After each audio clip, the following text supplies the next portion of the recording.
আমি, আমার ছায়া আর আমার মুখোশ। আমি কে?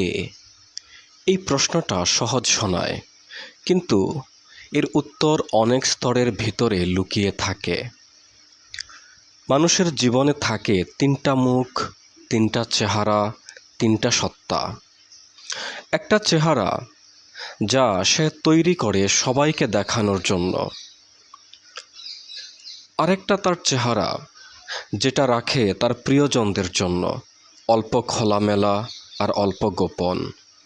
আরেকটা চেহারা যা সে কেবল নিজে জানে, নিজেরও অচেনা থাকে অনেক সময়, এবং যেই চেহারাটি সে সবার থেকে আড়াল করতে চায়। এই তৃতীয় চেহারাটাই সবচেয়ে সত্য, সবচেয়ে নগ্ন, সবচেয়ে গভীর। এটাই একজন মানুষের আসল চেহারা। মাওলানা জালালউদ্দিন রুমি রহমতুল্লাহি আলাইহির মতো কেউ যখন বলেন, be like a tree and let the dead leaves drop, তখন বোঝা যায় সেই তৃতীয় চেহারার খোঁজে যেতে হলে আমাদের ঝরিয়ে ফেলতে হয় বাহ্যিক সব মুখোশ। হযরত শেখ সাদি রহমতুল্লাহি আলাই তিনি বলেছিলেন, he who knows himself is truly enlightened, অর্থাৎ যে ব্যক্তি তার নিজেকে জেনেছে সেই ব্যক্তি প্রকৃত অর্থে আলোকিত হতে পেরেছে।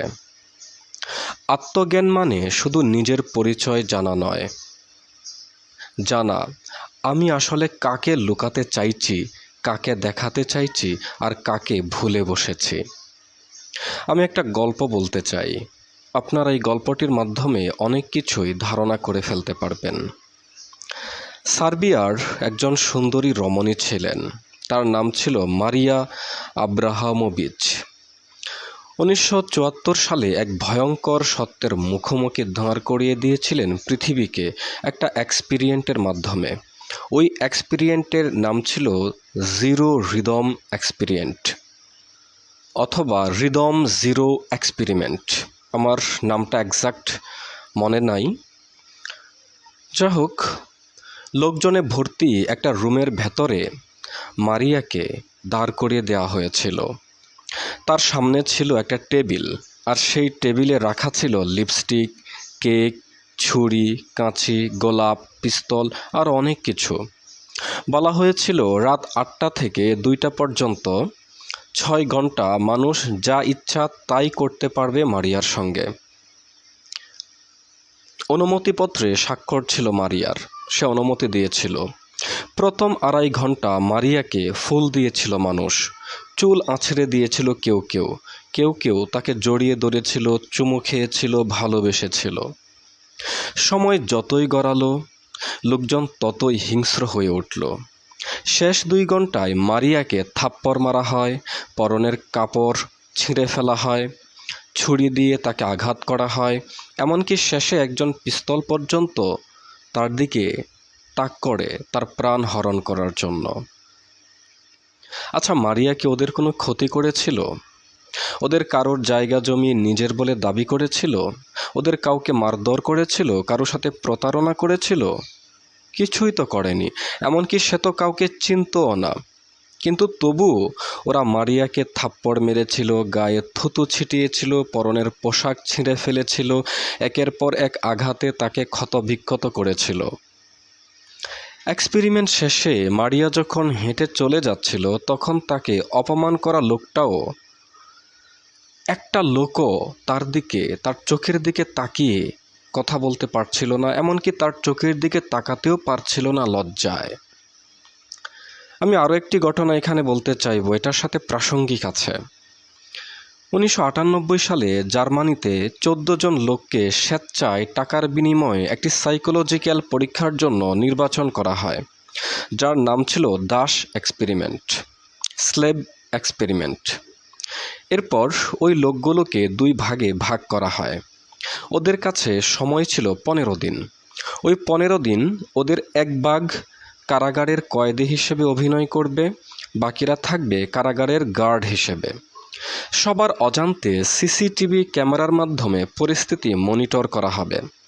শর্ত ছিল কোনো গার্ড কোনো কয়েদিকে শারীরিকভাবে আঘাত করতে পারবে না, অর্থাৎ কোনো রকম ভায়োলেন্স অ্যালাউ করা হবে না। প্রথম সব কিছু ঠিকঠাক থাকলেও 2 দিন পার হওয়ার আগেই গার্ডরা কয়েদিদের উপর ক্ষমতা প্রয়োগ করা শুরু করে দেয়। শেষ দিকে তো পুরো এক্সপেরিমেন্টটাই বাতিল হয়ে যায়। কেন? কারণ লক্ষ্য করুন, বিষয়টা এরকম যে ওরা জানে যে ওরা কেউই আসল গার্ড নয়। যারা কারাগারে বন্দী তারাও সত্যিকারের কয়েদি নয়। ওদের শুধু অভিনয় করতে বলা হয়েছে কয়েকটা দিনের জন্য। অথচ 72 ঘন্টা পার হওয়ার আগেই শুধুমাত্র বন্দীদের উপর নিজেদের ক্ষমতা জাহির করার জন্য ওরা কারাগারের লাইটগুলো অফ করে দেয়, গ্যাস ছেড়ে দেয়, কয়েদিদের জামা কাপড় খুলে উলঙ্গ করে ফেলে, এমনকি তাদের বিছানাটাও নষ্ট করে দেয় যেন কেউ ঘুমাতে না পারে। শুধু তাই নয়, সময় গড়ানোর সাথে সাথে গার্ডের দল কয়েদিদের হাত পা বেঁধে নির্যাতন করে, তাদের মুখের উপরে মূত্র বিসর্জন দেয়, এমনকি নারী কয়েদিগুলোকে ধর্ষণের চেষ্টা পর্যন্ত করে। মানুষের মনস্তত্ত্ব বা সাইকোলজি সম্পর্কে একটু পড়াশোনা করলে আপনি জানতে পারবেন মানুষ অন্যকে ঘৃণা করে, অপছন্দ করে, হত্যা করে নানা কারণে। কেন? ওর বুদ্ধি বেশি, আমার কম কেন? ওর টাকা বেশি, আমার কম কেন? ওর সম্মান বেশি, আমার কম কেন?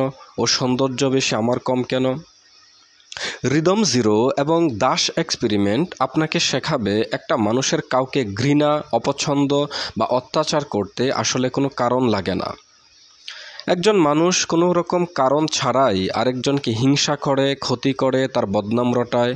কেননা মানুষের স্বভাবটাই এমন। মানুষ কোনো দিনই শান্তিকামী ছিল না এবং থাকবেও না। সে সবসময় হিংস্র, লোভী, বর্বর এবং ভণ্ড।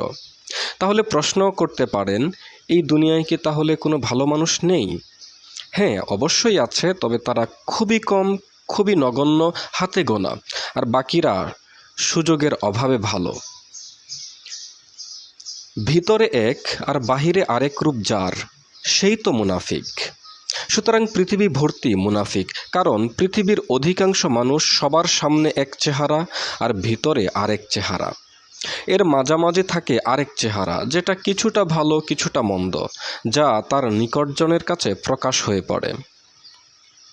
সুযোগের অভাবে যে ভালো মানুষ, সে প্রকৃত ভালো মানুষ নয়, কারণ সে অপরাধ করে হজম করতে পারবে না বলে অপরাধ থেকে দূরে থাকে। কিন্তু যে ব্যক্তি অপরাধকে ঘৃণা করে বলেই অপরাধ থেকে দূরে থাকে, সে হলো প্রকৃত ভালো মানুষ। জাহান্নাম বা নরক আছে বলে তুমি পাপ কাজ থেকে দূরে থাকো, এটা কিন্তু তোমার সত্যিকারের ভালো হওয়া নয়। জাহান্নাম আছে কি নেই এটা তোমার বিষয় নয়। আল্লাহ বলেছেন পাপ থেকে দূরে থাকতে, তাই তুমি পাপ কাজ করো না। এটা হবে সত্যিকারের ভালো মানুষ হওয়া, কারণ আল্লাহ হলেন পরম প্রেমাস্পদ, বিলাভড। যেহেতু তুমি তার প্রেমিক, তাই তুমি জাহান্নামের ভয়ে নয়, বরং তার প্রেমের কারণে তার অপছন্দের কিছু করো না। তখন এটা হয়ে যায় প্রকৃত ইবাদত। ইবাদত মানে কেবল হাত পা ধুয়ে 5 বার মাথা নত করা নয়। আল্লাহর ভালোবাসায় নিজের চাওয়া পাওয়াকে, নিজের ইচ্ছা অনিচ্ছাকে বিসর্জন দিয়ে আল্লাহর ইচ্ছাকে মেনে নেয়া জীবনের প্রত্যেকটা বিষয়ে, এটাই হলো ইবাদত।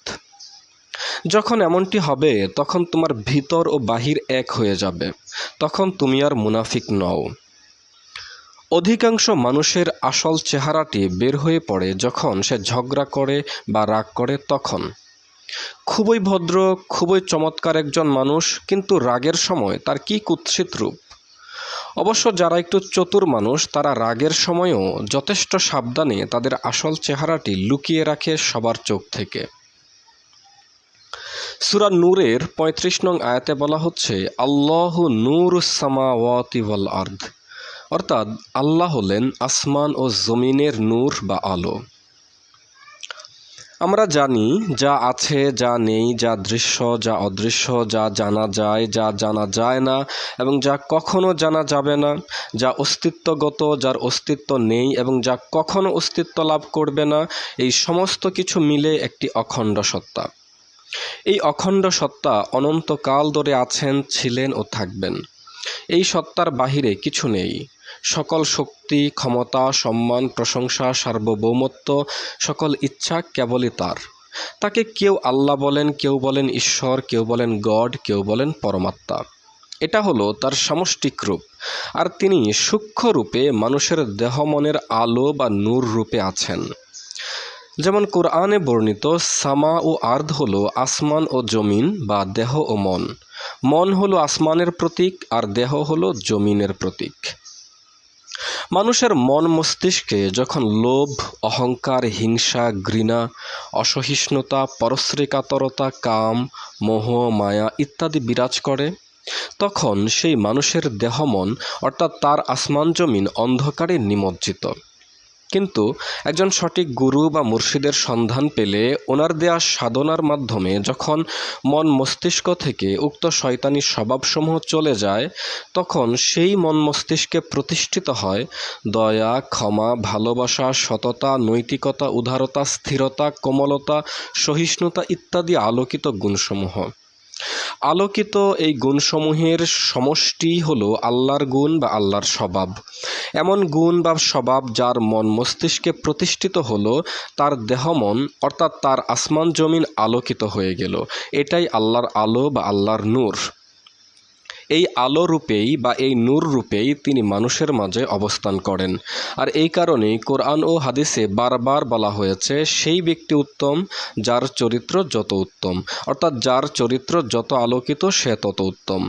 এমন আলোকিত বা নূরান্বিত হতে পারলে আপনার ছায়া ও মুখোশ হারিয়ে যায়, অর্থাৎ বাহিরের লোককে দেখানোর জন্য আপনার যেই মুখোশ আপনি পরে থাকেন সেই মুখোশ হারিয়ে যায়, বরং সেখানে শুধুমাত্র আপনার আসল মুখটাই তখন রয়ে যায়। এটাই হলো জীবনের পরম পাওয়া।